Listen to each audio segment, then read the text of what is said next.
what do we do to make learning real? Now let's say I say tomorrow you need to learn to drive a car. Now you go for some theory classes. Now can I then put you into a car and you can drive? The answer is, could you help us understand the philosophy behind knowing, doing and being, and what inspired XIME to take up this as a framework in the learning model? a few years back, I think it's probably more than 10 years back, Harvard looked at a study. It was called Reimagining the MBA Education. It was supposed to just be a one-day workshop, but going forward they decided, hey, that's not enough. Let's talk to a lot of other MBA colleges. They did a deep research on it. They found that a lot of B schools were struggling from focusing only on knowledge.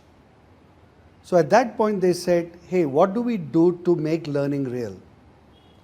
And they were inspired by West Point, which is the US military academy, and they studied that and they said, they have a philosophy of knowing, doing, being. Let me try to explain it through a metaphor. I was discussing with you all about how many of you drive a car. Now let's say I say tomorrow you need to learn to drive a car, or you want to learn to drive a car. Now you go for some theory classes, they tell you these are the rules. Now can I then put you into a car and you can drive? No. The answer is, you will need to sit into that car, maybe with somebody who you trust, maybe a driving school, and that becomes the doing part. So knowledge is not enough, you have to actually do it. You have to practice the doing.